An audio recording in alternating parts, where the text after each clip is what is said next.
Nós estamos aí na nossa aula 25, né, do capítulo, a 25ª aula do livro, e a Joana vem traçando aqui nessa 25ª proposta uma reflexão muito interessante, né, a respeito do processo evolutivo. Nós estudamos, nesse capítulo 6, nós estudamos o encontro com a harmonia, que é a cabeça aí do capítulo. Aí ela vai falar que nós passamos pelos conflitos do cotidiano, falando dos conflitos do inconsciente, como a criança ferida vai atuar, se atualizando na psicologia do adulto. Depois, essa busca do autoencontro, como ela se dá, falando da importância do esforço, da renúncia, do autoconhecimento, do entendimento da realidade da energia espiritual, com seus mecanismos de defesa na relação ego-inconsciente, para que essa libertação ocorra. E agora ela vem explicando nesse capítulo, ela vem falar da libertação do ego, das nossas heranças ancestrais, que na realidade é da nossa realidade animal, né? A nossa dupla natureza espiritual e animal que se caracteriza em nós. Quando o ego surge como função psicológica, em termos de pluralidade existencial ao longo das encarnações, ele nasce de um inconsciente animal. Ele vai trazer as marcas e as tintas dessa realidade animal, só que extravasando a biologia, onde há um processo biológico que se retrai, e essa retração do processo biológico vai motivar o espírito a ocupar aquele espaço onde a biologia não mais avançou, com o surgimento da psicologia. Então, a psicologia da criatura humana, ela nasce de uma retração de funções biológicas instintivas das inteligências primárias, motivando o surgimento da psicologia. Porque se assim não fosse, dentro desse processo de retração, toda a nossa estrutura psicológica, ela seria um efeito de um desenvolvimento biológico que seria a base da realidade da criatura, o que não pode ocorrer porque nós somos seres espirituais. Então, André Luiz, por exemplo, ele traz uma evolução em dois mundos, a evolução dos órgãos físicos, enquanto estrutura que caminha, onde o espírito vai caminhando na direção da realidade do ser humano, passando pelos diversos reinos, desenvolvendo as funções espirituais, e à medida que há uma parte do desenvolvimento onde nós já caminhamos até o animal, quando chega no animal, a função biológica, ela dá um freio no sentido de ser dominante. Ela passa a compartilhar ou abrir espaço, se retraindo, se liberando o espírito de ficar estritamente ligado a essa realidade fisiológica instintiva, e quando a biologia abre mão disso, aquela ausência biológica naquele espaço vai motivar o espírito a criar uma função sutilizada, que fazendo surgir a psicologia humana como a conhecemos, que vai além do instinto. Joana vem explicar no capítulo, né, que esse processo que eu estou relatando para vocês são estudos decorrentes da psicologia sociohistórica, que ganha muita força nas pesquisas do Vygotsky, do Luria. Eles vão estudar profundamente essa realidade do instinto e da formação da consciência como uma consciência social, embora seja uma psicologia materialista, porque ela não vai colocar na equação a questão espiritual, ela traz contribuições para o entendimento do processo cognitivo, do processo psicológico, diferenciando-nos dos animais com muita propriedade. E os estudos constataram essa realidade, que nós não estamos reduzidos a questões biológicas, como propõem algumas escolas da psicologia, mas nós estamos motivados a sermos psicológicos porque a biologia não caminhou mais de maneira rígida conosco. Então, a biologia abrindo mão, ela motiva o aparecimento de uma psicologia. Quando nós estamos saindo dessa realidade animal, abrindo, sendo motivados em termos de adaptação a partir de uma realidade psicológica e emocional, porque o instinto se retraiu, surgem dois aspectos muito importantes que vão caracterizar, deixar tintas muito fortes na estrutura egóica e que foram construídas no passado da relação do espírito com a natureza, à medida que o espírito caminhava e ia de alguma forma construindo as suas funções psicobiológicas, né, dentro dessa realidade apresentada pelos espíritos superiores. E uma realidade são duas facetas da psicologia do ego, que é uma herança do passado e uma que vai se dar justamente uma função afetiva de transição, que ela vem do animal, mas ela ganha tintas profundamente psicológicas, que é justamente o momento em que a biologia libera espaço para o surgimento da psicologia. A primeira função que a Joana diz, psicológica, que vai caracterizar o domínio do ego, o predomínio do ego na psique, o nascimento do ego, o surgimento desse ego em termos de órgão psicológico da alma, é o poder. Ela vai falar da questão do poder que foi desenvolvido como uma realidade instintiva desde quando nós nascemos aqui na Terra e atritamos com a realidade da natureza para nos realizar enquanto alma. André Luiz vai trazer no Evolução em Dois Mundos que nós escravizávamos todos os seres inferiores da natureza para nos realizarmos enquanto condição espiritual, à medida que nós, atuando a partir de uma lei de transformismo, nós usávamos os elementos da natureza como formas de impressão, copiando-lhes as funções, trazendo essa mesma dinâmica para dentro da psique e fazendo com que nós, dominando as informações energéticas que a natureza nos ensinava, nós escravizávamos energeticamente esses elementos da natureza junto a nós para que pudéssemos acontecer como espírito. Então, ele relata que nós escravizamos os vírus, os minerais, os vegetais, e mais tarde começamos a desenvolver a inteligência rudimentar fragmentária na realidade do animal. Como nós, nesse primeiro período, que ainda estava na formação do inconsciente, não havia inconsciente ainda, mas a formação do inconsciente passa por escravizar elementos da natureza para desenvolver os reflexos automáticos e o automatismo de sobrevivência necessário, ali foi sendo modelado uma necessidade de poder, ou seja, de pegar tudo que está fora e dizer é meu. O ego foi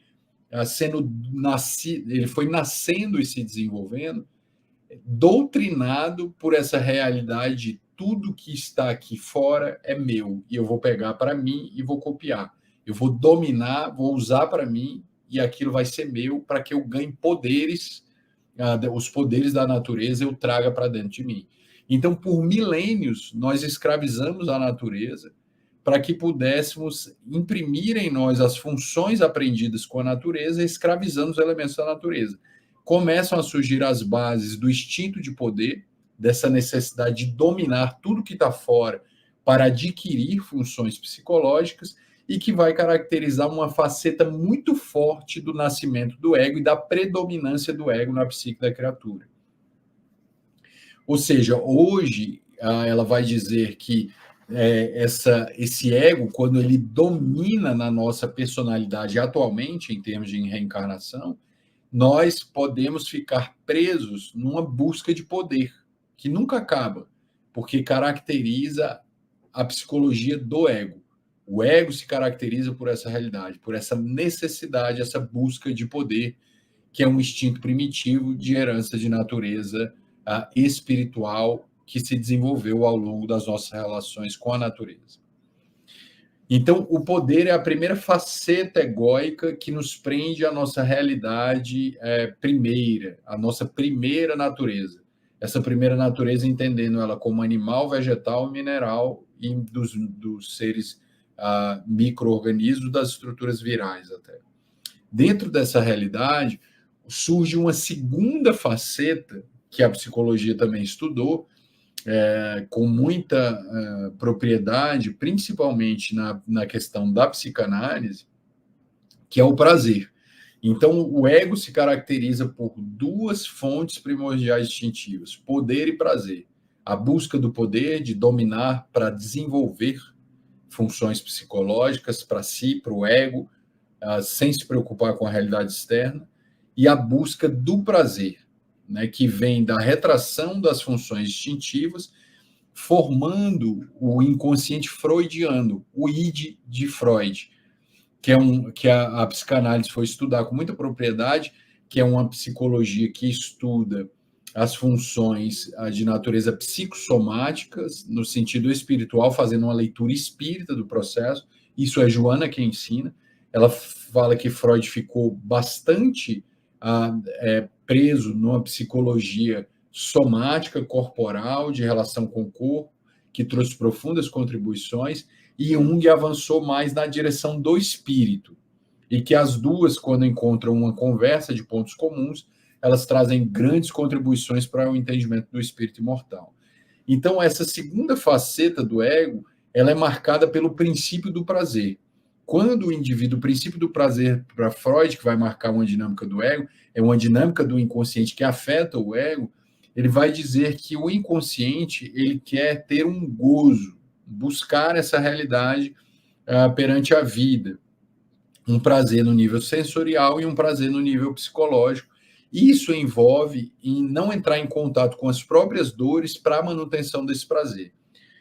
Isso traz características, por quê? Porque quando a biologia libera a psicologia, abre espaço, né? A biologia se retrai, deixando um espaço ali vazio, vamos dizer assim, para que a psicologia devesse preencher aquele espaço, porque a biologia parou, ela não avançou, gerando um espaço de plasticidade.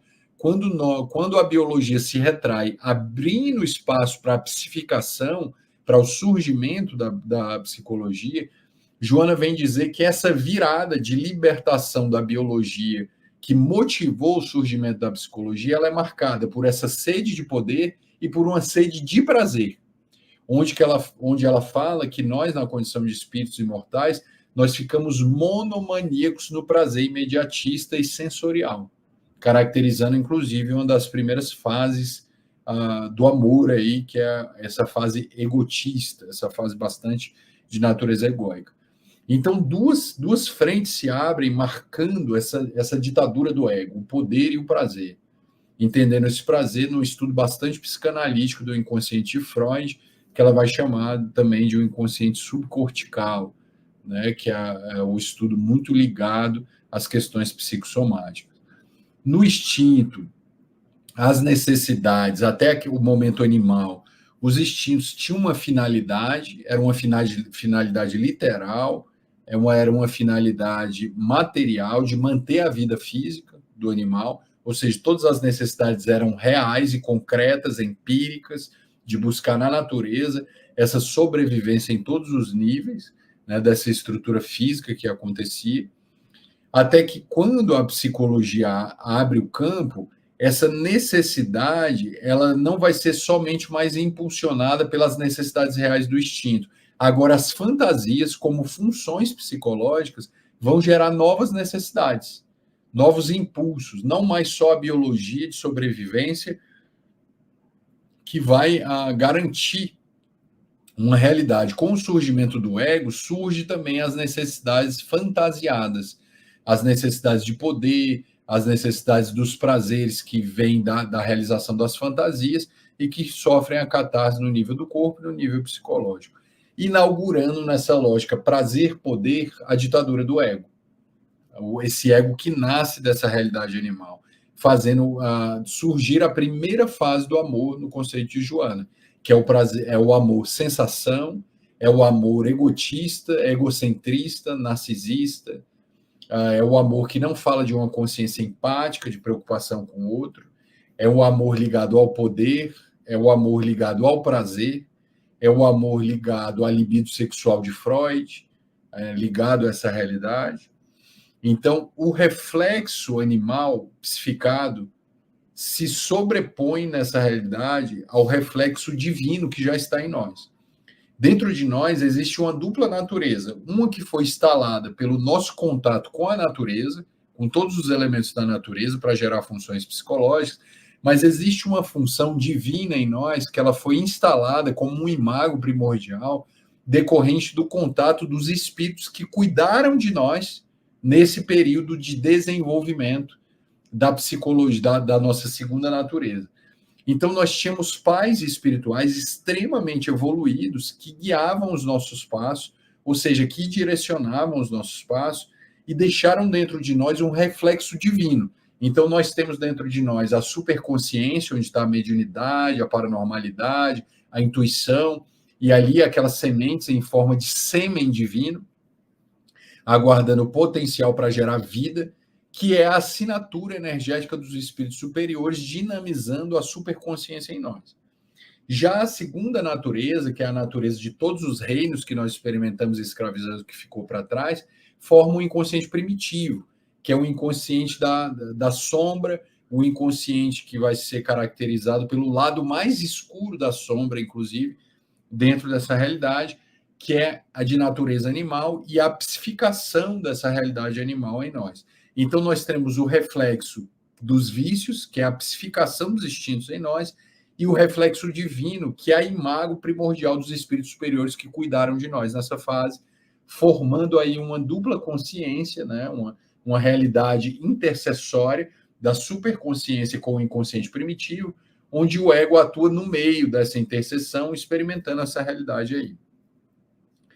Nessa primeira fase, desse indivíduo que busca o poder e o prazer, há um predomínio da astúcia, diz a Joana, que é o uso da inteligência de maneira criativa, mas vamos dizer assim, ela chama, ainda não ao desenvolvimento da inteligência, mas da astúcia, que é a criatividade, onde há o predomínio de processos criativos para beneficiar a si mesmo, onde o indivíduo engana, trama, ele usa a inteligência ainda de maneira muito rudimentar para ter ganhos pessoais, diferente do desenvolvimento da inteligência, que vai ter ganhos individuais e também sublimados para o social.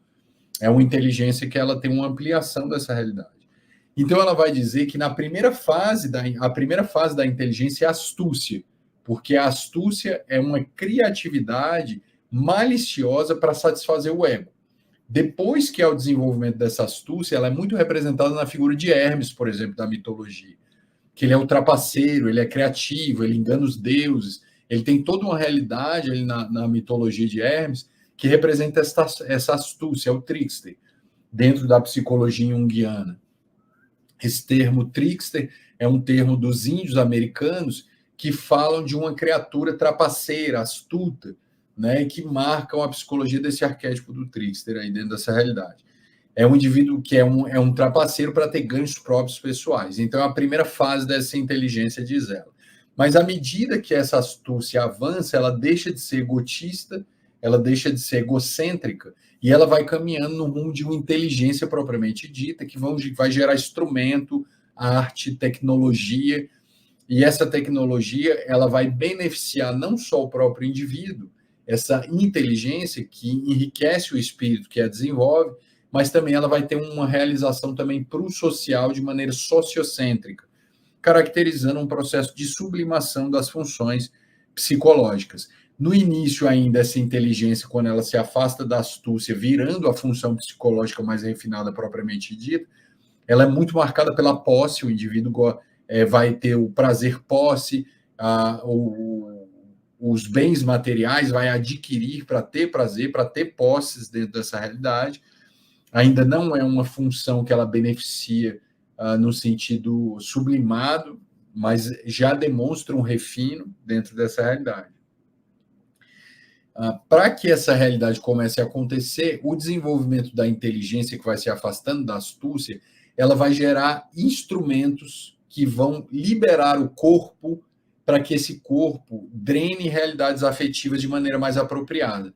Por exemplo, para que nós não precisássemos desenvolver a visão noturna do morcego, a ecolocalização do golfinho, por exemplo, em contato com essa natureza, para nos adaptar para a vida, a consciência abriu mão, a consciência espiritual, ela abriu mão de pegar essas funções como funções biológicas, porque na realidade isso é uma função biológica, como, por exemplo, ter uma função ampliada para enxergar de noite, ter uma voz que serve também como um radar, onde eu posso me localizar no escuro ou debaixo d'água, respirar essas funções, desenvolver essas funções para me adaptar às forças da natureza, surge uma função psicológica muito plástica que desenvolve instrumentos e joga para coisas materiais para que a psique não precise absorver essas funções dos animais.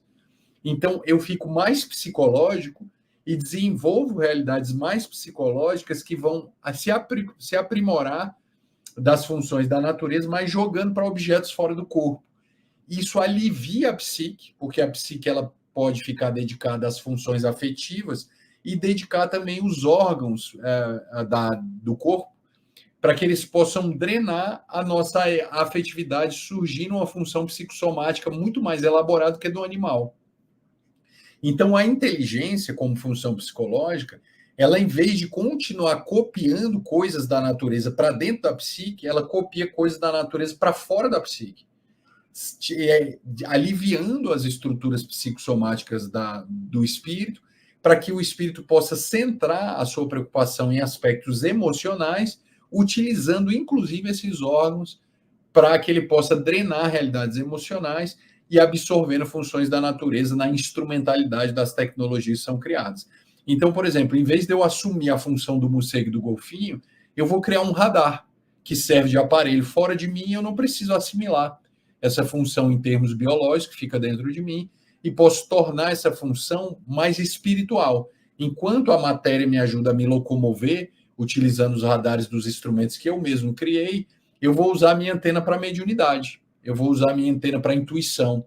Em vez de eu me preocupar com isso, um instrumento faz essa função, que fica de órgão aqui fora, e a psique passa a se preocupar com a paranormalidade, com a mediunidade, utilizando a função de uma maneira muito mais psicológica, que não precisa ficar dedicada a uma adaptação à selvageria do mundo, dentro dessa realidade. Então, isso não só vai desenvolver a inteligência em termos materiais, mas vai desenvolver inteligência em termos espirituais, essa transferência desse processo egóico para objetos materiais. Então, o corpo, dentro desse sentido, ele se torna psicossomático. É um corpo que, quando eu injeto libido, transformando a inteligência em coisas materiais, eu posso usar os órgãos que eu usava antes, dedicado para adaptação na natureza, para funções psicossomáticas, inclusive para adoecer, para arremessar sombra nesses órgãos, para que eu possa somatizar conflitos emocionais e me apropriar de mim mesmo a partir das minhas próprias doenças. Aí a Joana vai dizer que isso vai ampliar a possibilidade de eu olhar funções que a consciência egóica não registra, para que eu ir jogando para o corpo, somatizando, para que eu possa me libertar do ego, que está com sede de poder, sede de prazer, à medida que eu faço somatizações de doenças e entro em contato com demandas da sombra que estão no inconsciente profundo, a partir de um observador egóico que olha para essas funções somatizadas e vai lentamente se apropriando da sombra nessa realidade.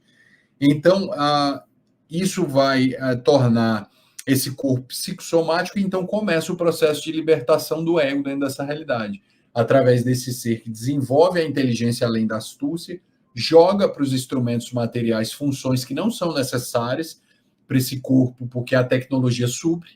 Então, nós temos, por exemplo, a agenda do celular nos amplia a memória. Nós não precisamos ficar decorando um monte de telefone. O celular passa a ser uma memória material, fora, que está aqui na nossa mão. Então, nós não precisamos ocupar a nossa psique decorando telefone como era antes. Isso amplia até a capacidade de armazenação de armazenamento de informação dentro dessa realidade. Então, as funções que nós jogamos para a tecnologia são funções dos animais. Por exemplo, o pássaro que voa, nós não precisamos aprender a voar e desenvolver asas. O avião voa para a gente e nos leva. A capacidade de correr, por exemplo, na velocidade de um guepardo, que corre a 100 e tantos quilômetros por hora, nós construímos o carro e corremos tão rápido quanto ele, fazendo um motor. Então, o corpo pode manter a sensibilidade original e a máquina faz o serviço para a gente, liberando a psique para fazer essa realidade. Quando nós fazemos isso, o ego fica dedicado ao processo reflexivo e ao processo empático, através dessa instrumentalidade que a inteligência cria a partir de um processo psicológico. Aí ela vai dizer que surge a necessidade da educação do pensamento para a libertação da consciência egóica que busca poder, prazer e desenvolver a inteligência a partir dessa realidade. Então, eu vou precisar substituir, em vez de reprimir os desejos prazerosos que o ego propõe, eu vou ter que substituí-los. Eu não posso simplesmente trancá-los na alma.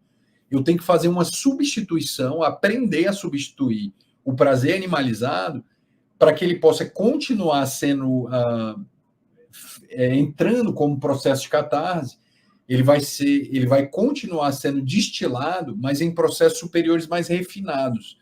A Joana fala que tem que ser um processo de substituição. Eu educo o pensamento para aprender a substituir e não para reprimir. Se eu reprimir, eu faço neurose. Então, o processo ele precisa ser de substituição. Então, se eu tinha muito gozo na sexualidade, na comida, na guerra, eu não posso parar essas forças. Eu tenho que arrumar um substitutivo consciente para dar vazão a essa energia.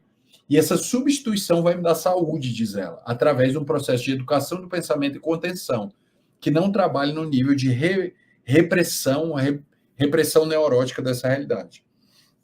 Ela vai dizer que a conscientização lúcida gera um investimento emocional saudável, que é justamente essa ampliação da capacidade do ego de canalizar essa libido, não mais de maneira somente instintiva, predatória, prazerosa do poder, mas surgem novos aspectos que a inteligência vai abrir campo para que eu possa canalizar essa libido de uma maneira não animal.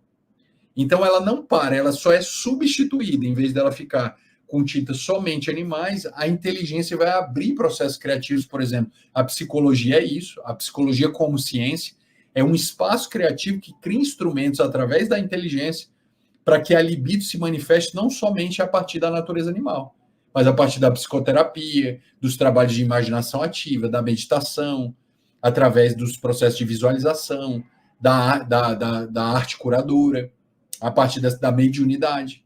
Então, eu começo a canalizar essa libido de natureza animal através da inteligência para um novo campo que se abre em vários veios de liberação, para que essa libido não pare, mas que ela substitua a maneira de se expressar dentro dessa realidade. Então, surge uma conscientização lúcida de investimento emocional.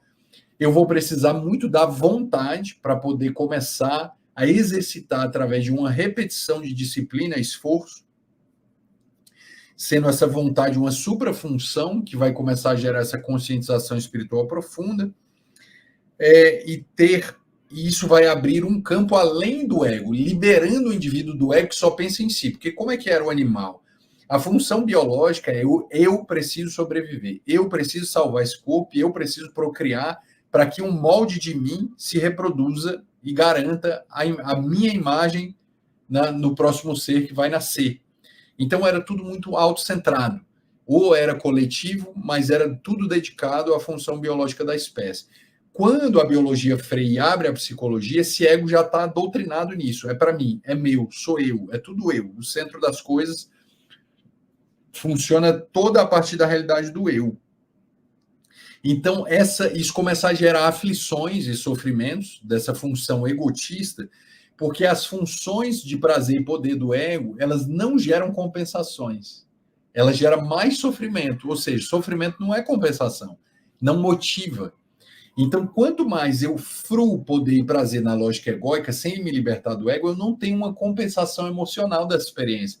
Porque no amor eu tenho. No amor, quando eu pratico o amor, pode até doer, mas eu tenho uma compensação emocional quando eu pratico o amor. O amor é compensado com um bem-estar emocional. E dentro da lógica do ego inicial, ele não tem compensação, porque a vivência egóica de poder e prazer, ela gera sofrimento. Então, tendo em vista os demais seres, a primeira realidade é meu, é dominar para ser meu. Quando o indivíduo psicologiza, quando ele vai começar a se tornar criatura psicológica, agora eu vou adquirir para servir ao outro. Muda toda a lógica da natureza de trânsito entre o animal e o anjo. Porque a primeira fase do amor é para mim, sou eu. Agora, nessa fase do ser psicológico, eu vou adquirir para levar para o outro. E quando eu faço para o outro, eu sou compensado por um bem-estar psicológico que me realiza enquanto alma. Então, o exercício do amor, através do alto amor, da proposta de Jesus, e da consciência empática, que é o pensar no outro, gera uma compensação que a realização do ego não gera. Essa compensação no nível do self é esse bem-estar emocional que se instala na criatura, com a instalação de uma felicidade plena dentro da sua realidade psicológica. No ego, a aflição não é compensada. O sofrimento ele não é compensado. Então, desmotiva, justamente para canalizar o indivíduo a partir do processo psicopatológico, para a vivência do amor, que é compensada a partir dessa realidade psicológica. Então, ela propõe a libertação da ditadura, poder, prazer e astúcia do ego para a realidade do self, que é amar, construir para si, para devolver para os outros e encontrar a paz. Esse é o processo de libertação do ego. Muda a lógica. O ego é eu quero para mim, para reter, e não me importo e não te vejo enquanto realidade do outro. Enquanto na realidade do amor, eu tenho para mim, para dividir contigo, para que eu e você evolua e eu encontre a minha paz. Dentro de uma realidade transformadora. Dentro dessa proposta, o indivíduo liberta-se do tacão do ego e encontra a própria realidade.